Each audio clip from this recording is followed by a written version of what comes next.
Award winner Rick Springfield rocking Tulsa tonight. In this Tunis exclusive, we take you backstage to catch up with the star who has music and much more to share.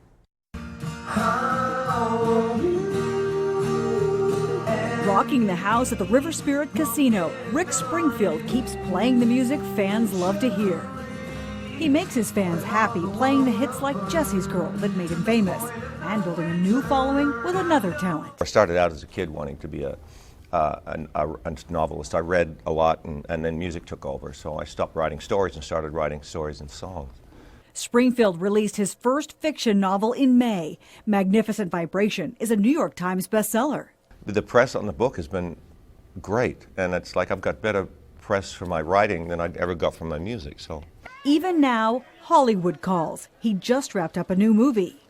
Meryl Streep stars in it, and I play her boyfriend and guitar player in the band, and Kevin Kline plays her ex-husband. Springfield told me he prefers working in film to the daytime TV that made him famous. He says memorizing 60 pages of scripts each day on General Hospital was tough, though not for some veteran actors. Totally have it down. The lines are nothing to them. They get it, and they go, and they're right there as characters. But it was always a tough call for me. Yeah, but you have a tremendous following, even now. That was just because I was cute. It wasn't because I was a good actor back then. Through it all, Springfield says he's humbled by the fans. So her name is Grace? Grace. Who made his career. Really, my only probably good trait is that I persevere. I never give up. And that's really all you need to do. Now, he also told me that he's already working on a sequel to his new bestseller. So you have your full band tonight. Tell us about the show you're going to be putting on. Oh, it's kind of boring. Really, it's not worth coming to. So. I have a great band, an absolutely incredible band, and we all like each other, and we play great, and the show is on stage. Yeah. We have a great time. Now, you also have a tour called the Strip Down Tour. Right. Tell me about that. Well, the Strip Down thing's a solo show, like a storyteller kind of thing, where I talk about, tell a lot of funny stories. Well, I think they're funny, but anyway, stories about how songs are written. It's kind of an arc of my life. I have I play the first song I ever wrote, and go through like lyric-driven songs and play some of the hits. But it's a very different set list than the one we do with the band. So I wanted to be a completely different show. And whereas this is hot and heavy, the Strip Down show is very kind of laid back, and I can actually talk to the audience. So that's kind of a nice contrast for you, I would think, as an artist. It's great. It's really great. I enjoy them both very much. Well, with 25 million hits that you have put out over records that you've sold over the years, you have a lot of fan favorites. How do you keep them fresh as you keep touring and continue with your career? Well, we do new records, and that really keeps it fresh for us. And honestly, playing the hits over and over really is what keeps them fresh. Is the new audience every time we play them. I really get my energy from their reaction to the song. It's not like, oh boy, I get to play Don't Talk to Strangers again. It's that the audience enjoys it, and I get my joy from that. Right, because they really look forward to seeing you, and they come out. The women who are out here, we're so excited to see you. Does that ever pale at all, or is that just kind of the... Well, everyone likes to be liked, I mean, really. Honestly, we all want to be liked, and it's just an extension of that. Right. Honestly. Now, you're taking your artistry in a new direction with your second book that you just came out, Magnificent Vibration. What an interesting twist. Where did that come from? I don't know. I just, I wrote my autobiography by myself without a ghostwriter, and my publisher liked my voice, liked my writing style, so she suggested I write fiction, and I had written fiction before. I started out as a kid wanting to be a novelist. I read a lot, and then music took over, so I stopped writing stories and started writing stories and songs. But so I just started the book with I had no concept of what to do with it. I just started out with what would it be like if you had a phone line to God, and it starts with a phone call to God. And it's really doing well. New York Times bestseller, just published in May. Are you surprised by that, or was this what you were hoping for? I was actually very surprised by the great press it got. I was, I haven't always been the critic's darling, In fact, I read some old review the other day of Working Class Dog, which had Jesse's Girl on it, right? My first hit record. And the reviewer's going, it's not a bad album, but there's no classic songs on here.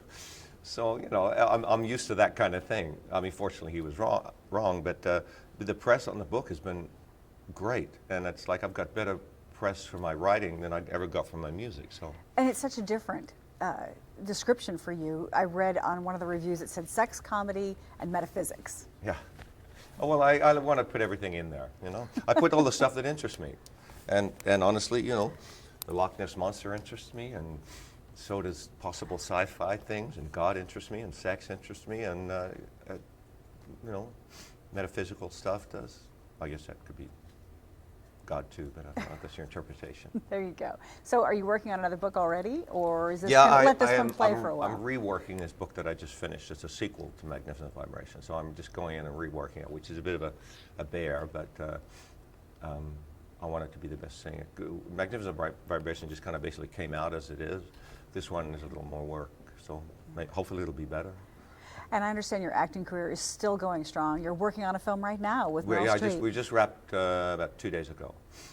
They have about a week left, but my scenes were finished 2 days ago. Spent a month and a half, almost 2 months in New York filming it. And it's called Ricky and the Flash, and Jonathan Demme directed it, and Meryl Streep stars in it, and I play her boyfriend and guitar player in the band, and Kevin Kline plays her ex-husband. So it's great cast. It's written by Diablo Cody, who wrote Juno. So it's got a lot of great people involved, and I was very fortunate to be cast as her boyfriend, and she's incredible to work with, absolutely incredible. I had to ask you that. What is Meryl Streep like to work with in person? She is such a giving actress and a giving person. I got sick the first couple of days. I had to cancel the first couple of days shoot because I got sick. I got a sore throat, and I'm singing and. You know, just a backup, and I'm still saying. And Jonathan wanted us to play live, so it's all live. And she sent over some chicken soup. Nice. Which is very sweet. She's amazing. Sweet. She's great to work with, incredible to work with. All right. So, as you continue touring, writing, singing, what's next? I'm going to become a test pilot for the Richard Branson's space. You would have a lot of unhappy fans if you did that. I don't know. I just want to keep doing what I'm doing and do it better. Yeah. And every once in a while you check back in with General Hospital, with Dr. Yeah, I did the 50th anniversary. I mean, honestly, it's a lot of work. You know, when you do a movie like the one I just finished, you maybe do like 3.5, 4 pages a day. So it's not really about the lines. It's because hopefully you get that down. It's about really making the scene the best you can make it and having the time to do that. With General Hospital, they shoot an hour a day, which is about 60 pages a day, as compared to 3 or 4. So it's really, for me, it was always about line memorization. I just, most of the time I couldn't get past that. You know, if you don't have time to really work on the character, although there are some people, really some great actors on those soaps that totally have it down. The lines are nothing to them, they get it, and they go, and they're right there as characters. But it was always a tough call for me. Yeah, but you have a tremendous following, even now. That was with just because that. I was cute. It wasn't because I was a good actor back then. Well, and you're still cute, and you're still a good actor, so there you go. So if you were to say something to some of your fans who have followed you through all of these years, what would you say? Don't believe the stuff you read on the internet about me. I'm incredibly humbled by the fact that there are still people interested in what I do, and you know, I wouldn't be in this movie, I wouldn't be doing this show, I wouldn't have sold books, I wouldn't have done any of that if there weren't an audience out there. And it took me a while to realize that. And it usually I think it takes artists a while. They have to have a long enough career to kind of realize it's not about them, it's about the fans. Right. They're the ones who make it. And you know, because I know some great artists whose stuff is sitting on the shelf, you know, they couldn't find an audience. And how it's